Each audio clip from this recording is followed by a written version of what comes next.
اور بات کرتے ہوئے آگے چلے گئے، اس لیے کھڑے ہو کے بات نہیں کر سکتے، اتنی نظر تھی لوگوں کی۔ وہ لڑکی کے پاس سے گزرے اور گزرتے ہوئے انہوں نے کہا کہ اگر صحیح جواب چاہیے تو ہمارے پیچھے آ جاؤ۔ اب آگے آگے سلمان فارسی، توجہ چاہتا ہوں، یہ ابر رحمت ہے، پریشان نہ ہوئیے، کاش یہ کربلا میں ہوتی۔ تو آگے آگے سلمان فارسی، اس کے پیچھے لڑکی، اس کے پیچھے تینوں غلام، یہ گلی سے وہ گلی سے راستہ لمبا کر کے بچتے بچاتے مولا کائنات کے دروازے پہنچے، دک الباب کیا۔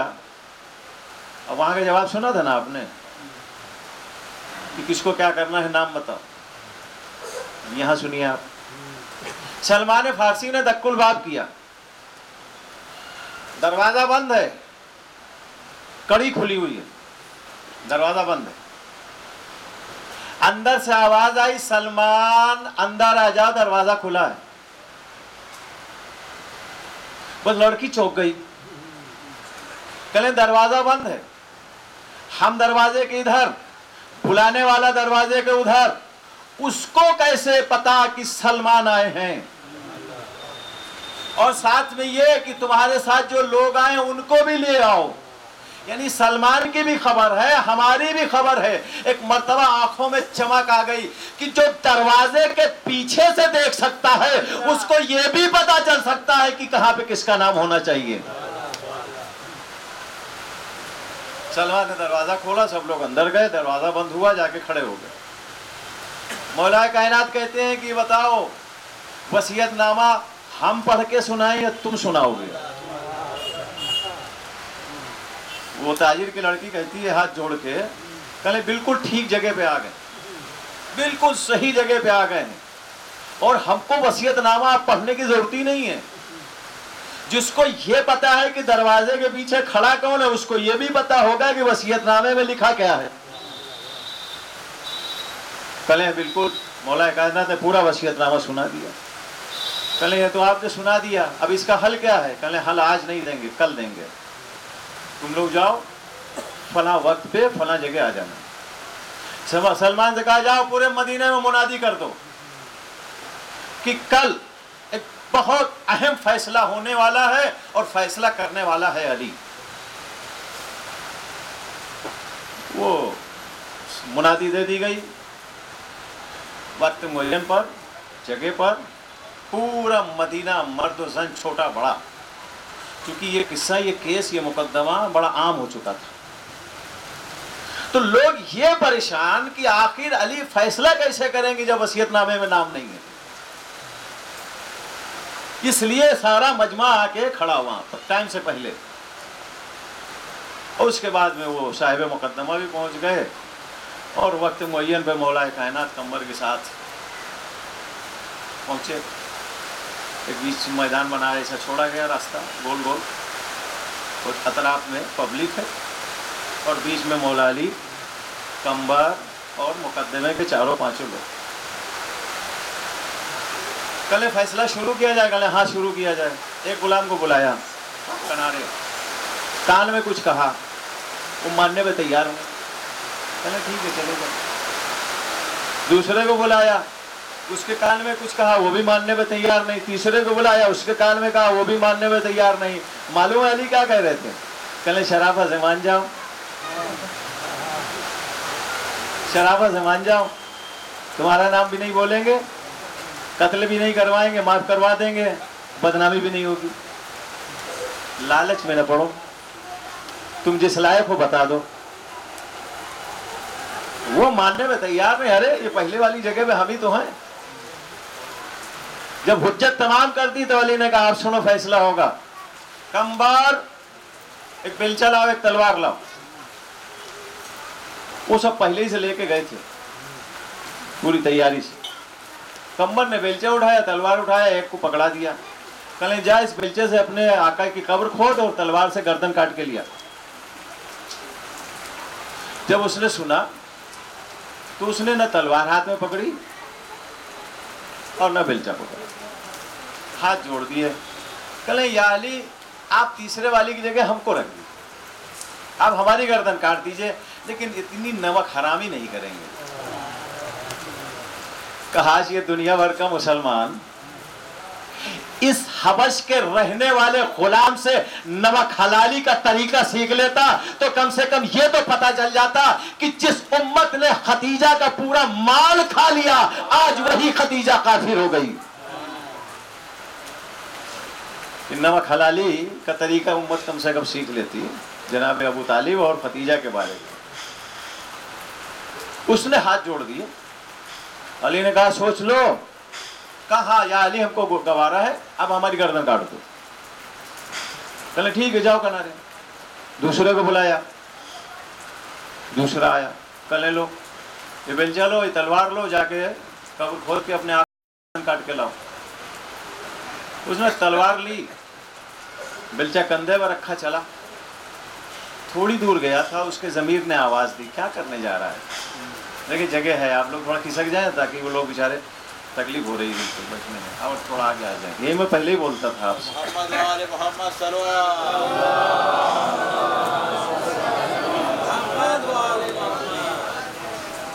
تھوڑی دور گیا تھا کہ اس کے ضمیر نے اس کو جھنجھوڑا لعنت ملامت کی اور کہا کیا کرنے جا رہا ہے. تو بولا آپ نے آقا کے جو ہے قبر کی توہین کرے. کھودنے کا مطلب توہین کی اس کے بعد میں سر بھی کاٹ کے لائے گا. ارے کم سے کم تیرے آقا نے تجھ کو چھت دی گھر دیا عزت دی کھانا دیا کپڑا دیا. اب وہ آقا تھا کہیں کہیں ظلم کر دیتا تھا تو کیا ہوا. یہ راستے سے واپس آئے اور کہلے یا علی یہ لو ہم سے نہیں ہوگا. کہلے اچھا تم سے بھی نہیں ہوگا. کہلے نہیں ہوگا. کہلے کنارے آ جائے. تو کنارے آ گیا. تیسرے کو دیا. بڑے تاؤ میں اس نے بیلچا کندھے پر رکھا. ارے کہلے ابھی لے کے آتے ہیں ہم تو پہلے ہی کہہ رہے تھے کہ یہ لوگ اس لائق نہیں. بس اس نے بیلچا لیا تلوار لی لے کے نکلا. جیسے ہی تھوڑا سا آگے بڑھا علی نے کمبر کو بھیج دیا کہ نہیں یہ جگہ پہ پہنچ جائے گا اور ساتھ میں جاؤ اس کے پیچھے. جیسے ہی بیلچا قبر میں مارے ہاتھ پکڑ کے لیا نا. بس گیا سیدھے قبر پہ کہیں نہیں رکا. بڑے تیز قدموں سے گیا. اس کو تو پوری پراپرٹی بھی لینا تھی نا شادی بھی کرنا تھی. جیسے ہی ایک بیلچا زمین پہ مارا ہاتھ کمبر نے پکڑا. کہنے چل تیرا کام ہو گیا. پکڑ کے لے کے آئے. علی نے تینوں کو کھڑا کیا. کہنے آپ وصیت نامہ پڑھو. وصیت نامے میں لکھا تھا ایک غلام کہ جس کے ساتھ میری بیٹی کی شادی کر دی جائے پوری پراپرٹی دے دی جائے. کہنے وہ یہ پہلے والا ہے کہ جس نے تلوار اور بیلچے کو ہاتھ بھی نہیں لگایا. دوسرا جس کو 10,000 درہم دے کے آزاد کر دیا جائے. کہنے یہ والا ہے کہ جو آدھی دور گیا ضمیر نے ملامت کی واپس چلا آیا. اور جس کی گردن مار دی جائے وہ یہ تیسرے والا ہے کہ جو اپنے آقا کی قبر کھودنے میں مصروف ہو گیا. جو مرنے کے بعد آقا کی عزت نہ کرے وہ زندگی میں کیا کرے گا. سارے لوگ پریشان. کتنے لوگ تو صرف اس لیے آئے تھے کہ آج علی کے مقدمے کے اوپر علی کے فیصلے کے اوپر اعتراض کرنا ہے. لیکن علی نے ایسے ثبوت دے دیے کہ کسی کو جواب دینے کا اور سوال کرنے کا موقع نہیں دیا. ہاں جو لکھا ہے علی نے وہی فیصلہ کیا. تو اس واقعے سے کہاں تک نتیجے تک پہنچے آپ. پوری دنیا 3 قسمیں بٹی. ایک مکمل اپنے مالک اور آقا کی وفادار اور ایک مکمل خلاف ورز جیسے شیطان ابلیس فرعون نمرود شداد یزید. اور دوسرے ہم لوگ جو کسی کے نہیں تھالی کے بیگن جدھر ڈھال پڑے ادھر لڑا کے جائیں. کبھی اللہ کے کبھی شیطان کے. تو یہی سلسلہ دنیا میں چل رہا ہے. حضرت آدم سے لے کر قیامت تک چلتا رہے گا. اور پورا کاروبار اللہ کا اسی 3 قسموں پہ ٹکا ہے کہ کون لوگ کس طرح کے ہیں. جو جس طرح کا ہے اس کے ساتھ اللہ کا ویسے ہی برتاؤ ہے. اب ایک مثال اور دے دوں رسول اللہ کے زمانے کی. شب ہجرت تو پتہ ہے نا. پورا واقعہ پتہ ہے. ہم واقعہ نہیں پڑھیں گے اشارہ کریں گے خالی آپ سمجھتے چلے جانا. ایک رسول کے بستر پر اور ایک رسول کے ساتھ ہے نا 2 لوگ. ایک ہی وقت میں 2 لوگ، ایک پہلے والی قسم میں، ایک آخری والی میں، ایک رسول کے بستر پر، ایک رسول کے ساتھ، جو بستر پر اس کو پتا تھا کہ 40 جوان ننگی تلوار لے کر گھر کا محاصرہ کیے ہیں، کبھی بھی جان جا سکتی ہے، لیکن اس نے کیا کیا؟ یا رسول اللہ میرے سو رہنے سے آپ کی جان بچ جائے گی. کہا ہاں، سجدہ شکر کیا، جا کے جو ہے بستر پہ لیٹ گیا. یعنی ہماری جان ہماری نہیں ہے، خدا کے لیے، وہ چاہے لے لے چاہے دے دے. یہ پہلی قسم تھی. آخری قسم، بیچ کی تو میں ذکر ہی نہیں کروں گا، ان کی تو کوئی گنتی ہی نہیں ہے. آخری قسم جیسے ہی دیکھا کہ غار تک مکے والے آ گئے، کہلے تب تو جاسوسی کرنے ہی بات ہے، رسول اللہ ہاتھ پکڑ کے لے آتے، کہلے موقع اچھا ہے. ایک مرتبہ دہاڑے مار مار کے رونے لگے. رسول اللہ نے کہا کہے لیے رو رہے؟ کہنے ڈر لگ رہا ہے، یہ سب آ گئے کہیں اندر نہ آ جائیں. ایک مرتبہ قرآن نازل ہوا، دونوں جگہ قرآن کی آیت اتری، یہاں بھی وہاں بھی، بستر میں بھی غار میں بھی. بستر پہ جو آیت آئی، وَمِنَ النَّاسِ مَن يَشْرِي نَفْسَهُ ابْتِغَاءَ مَرْضَاتِ اللَّهِ وَاللَّهُ رَءُوفٌ بِالْعِبَادِ. لوگوں میں سے کچھ ایسے بھی ہیں جو اپنا نفس دے دیتے ہیں اور اللہ کی مرضی خرید لیتے ہیں. اسی وقت دوسری آیت غار میں آئی، لا تحزن ان اللہ معک. کیوں ڈر رہا ہے جب رسول اللہ تیرے پاس میں ہے؟ سمجھے؟ ایک خالص خدا کے لیے، ایک خالص اپنے نفس کے لیے. یہ زندگی کا سلسلہ آگے بڑھا. حضرت ابراہیم علیہ السلام اپنے جانوروں کو لے کے جا رہے ہیں چرانے کے لیے. چراگاہ میں پہنچے تو دور سے آواز آئی، کوئی شخص تسبیح پڑھ رہا تھا. وہ تسبیح کی آواز اتنی پیاری تھی، لب و لہجہ، انداز، دھن بڑی پیاری تھی. جناب ابراہیم جانور بھول گئے اور وہ آواز کے سہارے چلے گئے. تو دیکھا ایک شخص بیٹھا ہوا تسبیح پڑھ رہا ہے، سبحان قدوسون، آگے رب الملائکۃ والروح. حضرت ابراہیم کو اس کے پڑھنے کا انداز بڑا اچھا. کہنے بھائی اچھا، جیسے ہی حضرت ابراہیم آگے کھڑے ہوئے وہ رک گیا. ارے کہنے رکے کیوں؟ پڑھو نا. کہنے کیوں پڑھیں؟ ہمارے کہنے سے پڑھیں گے؟ تو ایک بار پڑھ دو، ہمارے خاطر پڑھ دو.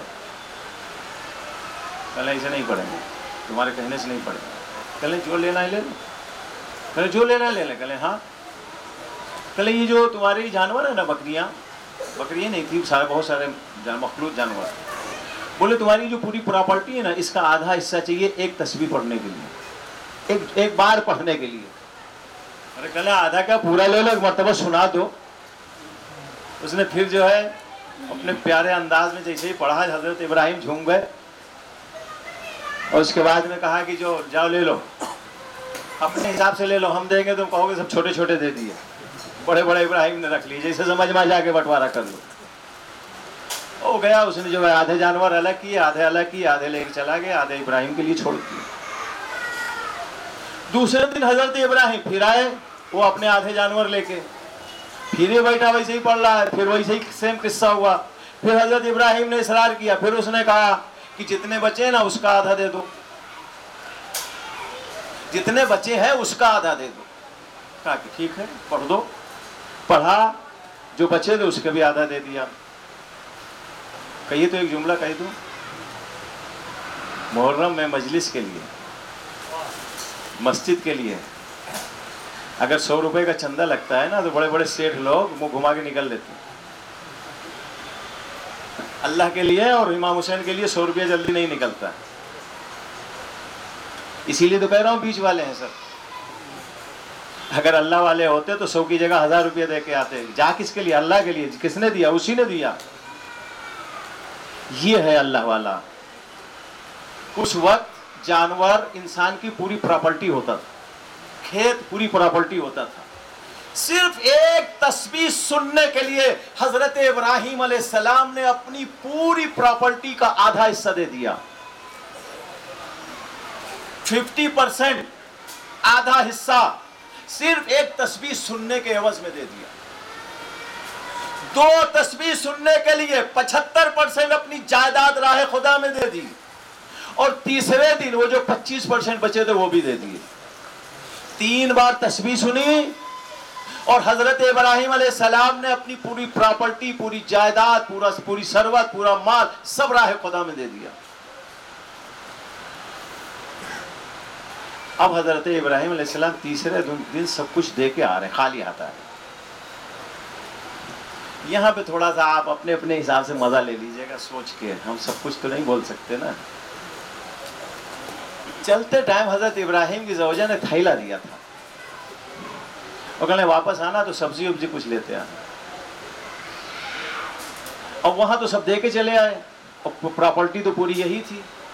بھائی جس کے پاس جانور ہیں تو سب کچھ تو جانور ہی ہے, کھال بیچا تو پیسہ ملا, دودھ بیچا تو پیسہ ملا, جانور بیچا تو پیسہ ملا, اور سب کچھ تو دے آئے. جیب میں کچھ تھا نہیں, تھیلا خالی. جب گھر نزدیک آیا تو حضرت ابراہیم کو یاد آیا, ارے تھیلا دیا گیا تھا سبزی کے لیے, نہیں لے جائیں گے تو آگے کیا ہوگا. یہ آپ لوگ اپنا یاد کر لیجئے. تو حضرت ابراہیم علیہ السلام بڑے پریشان ہوئے, تھیلا نکالا, تھیلا ہاتھ میں, اب سوچ رہے کریں کیا. اور یہ سوچتے سوچتے دھیرے دھیرے جا رہے ہیں. پھر جب گھر بالکل نزدیک آیا تو کہلے یار ایسے تو کام چلے گا نہیں, کچھ نہ کچھ تو اس میں بھرنا پڑے گا. تو دیکھا رستے کے کنارے کچھ کنکر پتھر پڑے تھے, انہوں نے کہا کہ وہ تھیلے میں بھر لی. بولے اندر انٹری تو ہو جائے گی, اس میں جھولے میں کچھ ہوگا, اندر انٹری تو ہو جائے گی, پھر اندر جا کے بعد میں جھیلا جائے گا.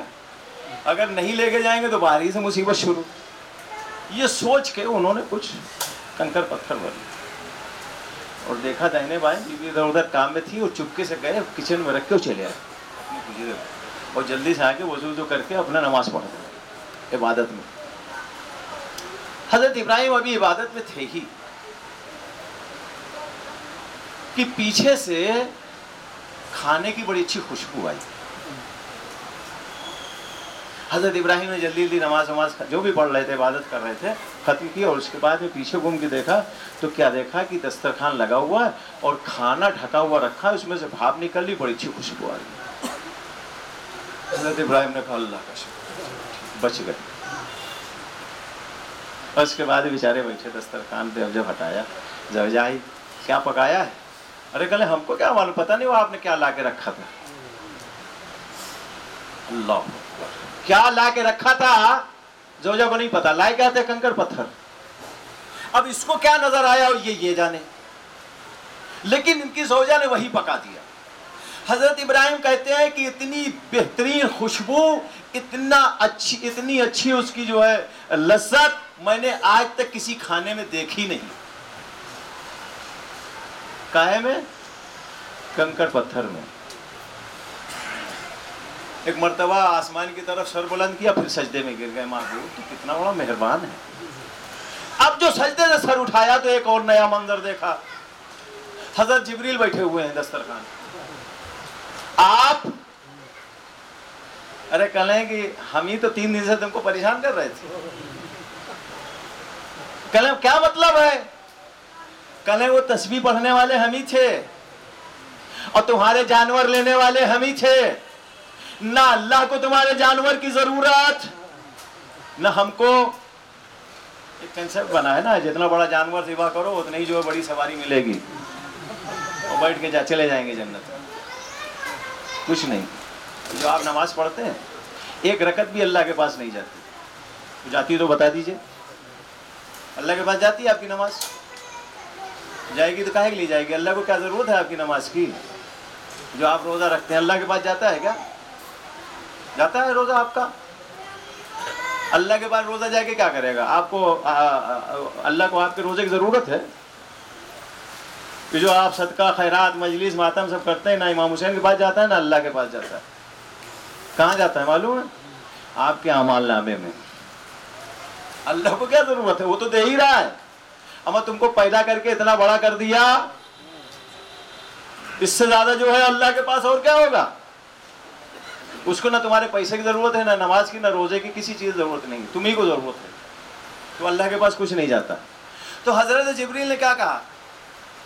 اے اللہ کے نبی، نہ اللہ کو تمہارے جانوروں کی ضرورت تھی نہ ہم کو تھی۔ کہا پھر یہ 3 دن سے پریشان کیوں کر رہے تھے؟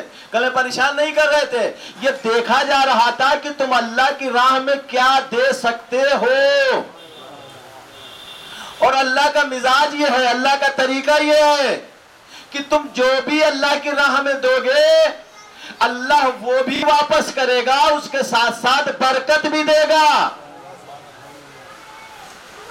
جتنے جانور تم نے راہ خدا میں دیے تھے نا، سب اللہ نے واپس بھی دیے، اور اس کے ساتھ ساتھ برکت بھی ان جانوروں میں دی، اور ساتھ میں یہ بہترین جنت کا کھانا بھی تم کو بھیجا۔ اب سمجھے حسین ابن علی نے کیا کیا تھا؟ حسین ابن علی وہ پہلی والی قسم میں تھے، جو بھی ہے اللہ کے لیے، سب کچھ اللہ کے لیے لٹا دیا۔ اب اللہ کا فریضہ کیا ہے؟ حسین نے جان دی اللہ کے لیے، حسین نے مال دیا اللہ کے لیے، حسین نے اولاد دی اللہ کے لیے، حسین نے اپنی زندگی دی اللہ کے لیے۔ اب اللہ کیا کرے گا؟ جیسا حسین نے دیا ہے ویسے ہی واپس بھی کرے گا، اس میں برکت بھی دے گا، ہے نا؟ اب سنیے بس 2 جملے اور اب مصائب۔ شہید کے بارے میں پروردگار عالم نے کیا کہا؟ شہید کو 3 انعام ملے گا۔ ایک زندہ ہے، گمان بھی نہیں کرنا، سوچنا بھی نہیں۔ دوسرے اللہ کی طرف سے رزق پاتا ہے۔ تیسرے بغیر حساب کتاب جنت میں جائے گا۔ اب فیصلہ آپ کے ہاتھ میں۔ اب میں بتاؤ 10 روپے کا بھی سامان اتنا ہی ملے گا، 100 روپے کا بھی اتنا ہی ملے گا؟ ایسا ہوتا ہے؟ 10 روپے کا بھی اتنا ہی سامان، 100 روپے کا بھی اتنا ہی سامان۔ یہ اللہ نے کس کے لیے کہا؟ یہ 3 انعام کس کے لیے؟ شہید کے لیے۔ شہید کا مطلب کیا ہے؟ جو اپنی ایک جان، نہیں سمجھے؟ گنتی کے اوپر تو توجہ کر لیں۔ جو اپنی ایک جان اللہ کو دے، اللہ اس کو 3 انعام دے گا۔ ہمیشہ کی زندگی، ہمیشہ کا رزق، بغیر حساب کتاب جنت میں۔ اما جو 72 جانے دے، جو 72 جانے دے، کیا اس کو بھی اتنا ہی ملے گا؟ تو پھر فرق کیا رہ گیا؟ ایک جان دینے والے میں 72 جان دینے والے میں فرق کیا رہ گیا؟ نہیں، فرق ہے، اللہ نے فرق بتایا۔ کہا سنو، جو ایک جان دے گا اس کو یہ 3 انعام، ہمیشہ کی زندگی، ہمیشہ کا رزق، بغیر حساب کتاب جنت میں۔ لیکن جو ایک کی جگہ 72 جانے دے گا اس کو ہمیشہ کی زندگی نہیں دیں گے، بلکہ زندگی کا مالک بنا دیں گے۔ جو ایک جان دے گا اس کو ہمیشہ رزق دیں گے، جو 72 جانے دے گا اس کو ہم رزق نہیں دیں گے بلکہ اس کو خود رازق بنا دیں گے۔ اب سمجھے 1400 سال سے یہ مجلسوں میں تبرک کیا بٹ رہا ہے؟ یہ تبرک نہیں ہے، یہ حسین کا دیا ہوا رزق ہے۔ آ کے لے جاؤ اللہ کے پاس۔ حسین کا اتنا رزق ہے کہ قیامت آ جائے گی رزق حسین ختم نہ ہوگا۔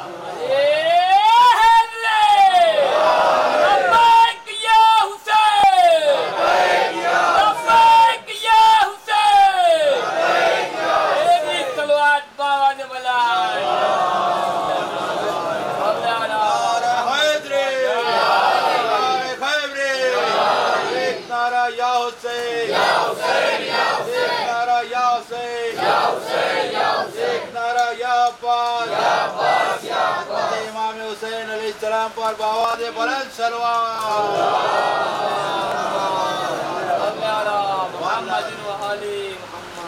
تو جو ایک زندگی ایک جان دے گا اس کو جنت ملے گی، اور جو 72 جان دے گا جنت کا مالک بنے گا۔ جو ایک جان دے گا اس کو زندگی ملے گی، جو 72 جان دے گا زندگی کا مالک بنے گا، اور ساتھ میں اللہ برکت بھی دے گا۔ اما اس سے بڑا کیا ثبوت ہے؟ آج تک دنیا میں کوئی ایک انسان ایسا لا کے دکھاؤ کہ جس کا گردن کٹ گئی ہو، جسم کہیں اور ہو، گردن کہیں اور ہو، بول رہا ہو۔ جسم کربلا میں تھا، سر نو کے نیزہ پہ کوفہ اور شام میں، اس کے بعد جو تلاوت پڑھ کے یہ بتا رہا تھا، یزید تو مجھ کو مار نہیں سکتا، ہم شہید ہیں، ہمیشہ زندہ رہیں گے، ایسے زندہ ہیں نو کے نیزہ پہ بھی بولیں گے، اور اس کے بعد اگر قبر پہ کوئی آ جائے گا تو ایک نہیں پوری قوم کو زندہ کر دیں گے، ایسی زندگی دیں گے۔ تو حسین کے پاس، حسین زندگی کا بھی مالک ہے، حسین جنت کا بھی مالک ہے، حسین رزق کا بھی مالک ہے۔ اب جس کو یہ تین چیزیں چاہیے ہو، بارگاہ حسین میں چلا جائے، مل جائے گا۔ پطرس ایسے ہی نہیں آیا تھا، نادانی میں نہیں آیا تھا، انجانے میں نہیں آیا تھا، اس کو پتا تھا کہ حسین کی عصمت کیا ہے۔ حضرت عیسیٰ علیہ السلام، ان کے ہاتھ میں کیا معجزہ تھا معلوم ہے؟ بیمار کو ہاتھ لگائیں تو صحیح ہو جائے، مردے کو ہاتھ لگائیں تو زندہ ہو جائے۔ یہ معجزہ کب تک رہا؟ جب تک عیسیٰ رہے۔ عیسیٰ گئے، معجزہ گیا۔ حسین فخر عیسیٰ ہے، عیسیٰ کا معجزہ صرف ان کی ذات تک محدود ہے۔ حسین اتنا بڑا معجز نما ہے کہ جس جگہ پر حسین کے 2 قطرے گر جائیں وہاں کی خاک کھا کے شفا بن جائے۔ آج یہ جو مجلسیں ہو رہی ہیں سب بیٹھے ہیں، حسین کی اسی قربانی کا نتیجہ۔ شہادت کا کنسپٹ کیا ہے ہمارے یہاں؟ شہادت کا مطلب کیا ہے؟ شہادت کا مطلب ہی یہی ہے۔ آپ نے اپنا پیسہ گھر میں رکھا، سیکورٹی کی ذمہ داری نہیں ہے، چوروں سے بچا رہے، ڈکیتوں سے بچا رہے، کوئی ذمہ داری نہیں ہے نا؟ تو لوگوں نے کیا کیا؟ گھر کا سونا چاندی پیسہ مال زیور دولت یہ آپ کا بچا رہے، اس کے لیے کیا کیا گیا؟ بینک بنائی گئی۔ جا کے بینک میں جمع کر کے آ جاؤ، کتاب پہ چڑھوا لو۔ اب بینک میں آگ بھی لگ جائے گی نا تو بھی تمہارا پیسہ ملے گا، سیلاب بھی آ جائے گا تو بھی تمہارا پیسہ ملے گا، جو بھی تم نے دیا ہے تمہاری کتاب پہ انٹری ہے، تمہارے کھاتے میں لکھا ہے، ملے گا۔ وہاں کچھ ہو جانے دو۔ اللہ نے دنیا بنائی، دنیا کا مزاج کیا ہے؟ ایک نہ ایک دن ختم ہونا ہے۔ تو آپ نے اپنا مال جمع کیا، دنیا ختم ہو گیا، آپ کا مال ختم ہو گیا۔ آپ کی زندگی وہ حیات ہے، دنیا آج نہیں کل ختم ہوگی، آپ کی زندگی ختم ہو جائے گی۔ اولاد ہے، دنیا میں کوئی ہمیشہ کے لیے نہیں آیا، آج اولاد ہے کل اولاد بھی چلی جائے گی۔ تو اللہ نے اس کی سیکورٹی کے لیے ایک چیز بنائی ہے۔ دنیا فانی ہے، یہاں جو آئے گا سب چلا جائے گا۔ ہم تمہارے لیے ایسے لاکر بناتے ہیں اور ایسی بینک بناتے ہیں کہ دنیا ختم ہو جائے کوئی مطلب نہیں، قیامت آ جائے کوئی مطلب نہیں۔ ایسی جگہ تمہاری سیکورٹی کا انتظام کرتے ہیں نا کہ دنیا ختم ہو جائے گی، وہ ہمیشہ رہے گا۔ کون؟ اللہ۔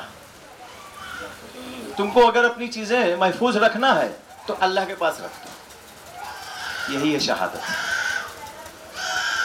دنیا میں رکھو گے چلا جائے گا، اللہ کے پاس رکھو گے تو چونکہ اللہ ہمیشہ رہے گا لہذا اس کے پاس رہنے والی چیز بھی ہمیشہ رہے گی۔ امام حسین علیہ السلام نے کیا کیا؟ کربلا کے بن میں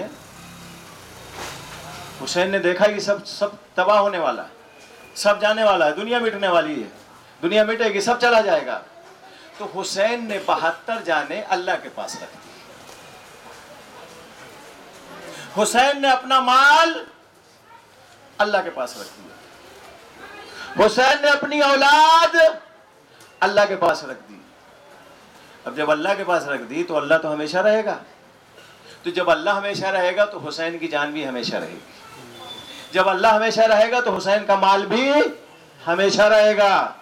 جب اللہ ہمیشہ رہے گا تو حسین کی اولاد بھی ہمیشہ رہے گی. بڑے بڑے مالدار اور بادشاہ اور نواب جو ہے آئے چلے گئے, 100-200 سال کے بعد پوتے پر پوتوں نے فاتحہ دینا چھوڑ دیا, دادا کا نام نہیں یاد ہے.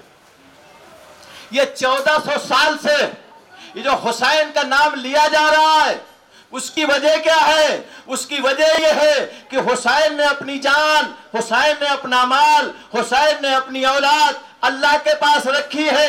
اب جب تک اور جہاں جہاں خدا کا نام ہوگا تب تک وہاں وہاں حسین ابن علی ہوگا. سیکورٹی ہے اللہ کے پاس. آج لوگ شستر ہیں, پریشان ہیں, انگوش بدندہ ہیں کہ 1400 سال سے حسین کا غم ویسے ہی کیوں منایا جا رہا ہے؟ اس لیے منایا جا رہا ہے کہ حسین نے اپنے پاس کچھ رکھے.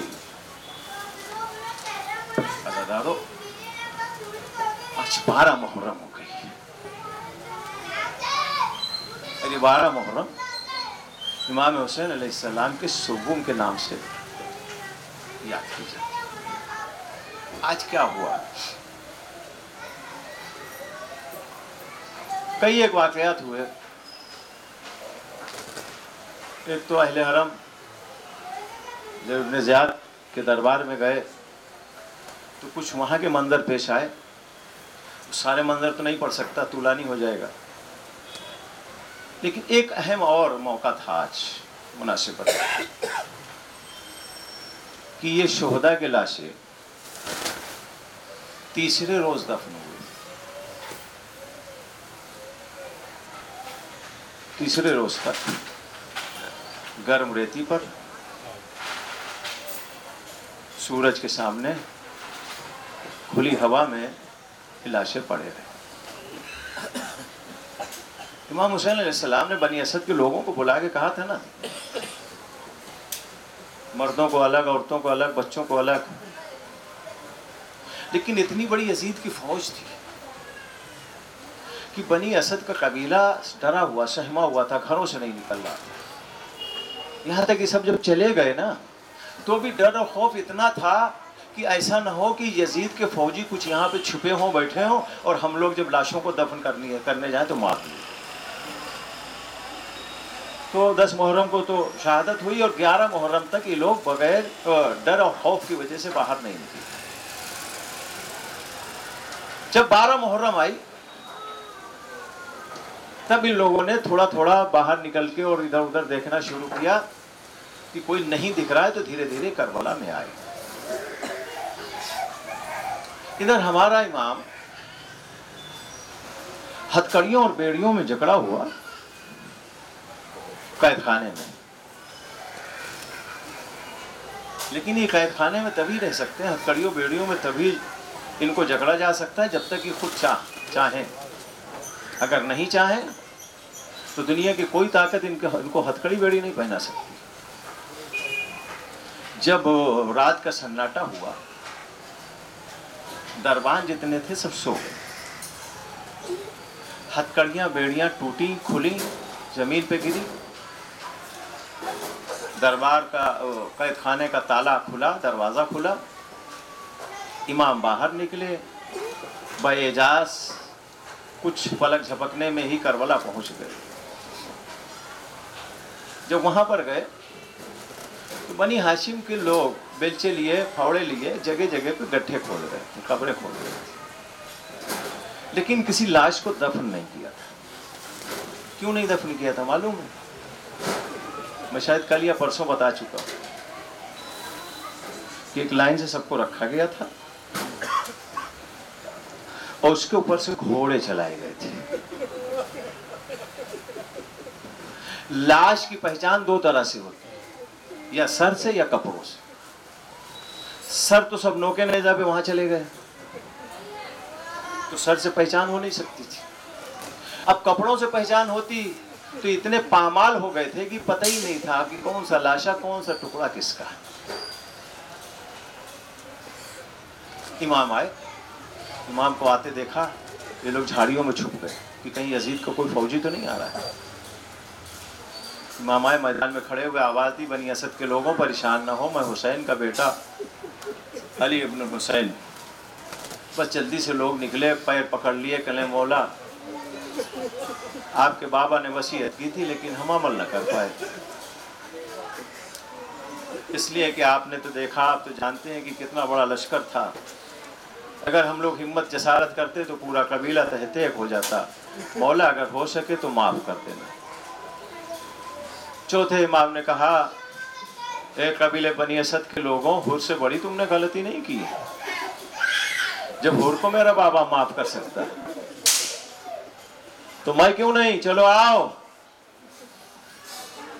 ہم لاش کی شناخت بتاتے ہیں، تم ہماری مدد کرو، قبریں کھودو۔ چوتھے امام نے کچھ قبریں الگ الگ کھدوائی، ایک بڑا سا گڈھا یا یوں کہی جائے کہ بڑی سی قبر جس کو گنج شہیدہ بولتے ہیں، چونکہ ایک رات میں یا کچھ وقفے میں 72 لاشیں نہیں، 72 قبریں نہیں کھودی جا سکتی تھی، لہذا چوتھے امام نے کچھ قبریں الگ الگ کھدوائی،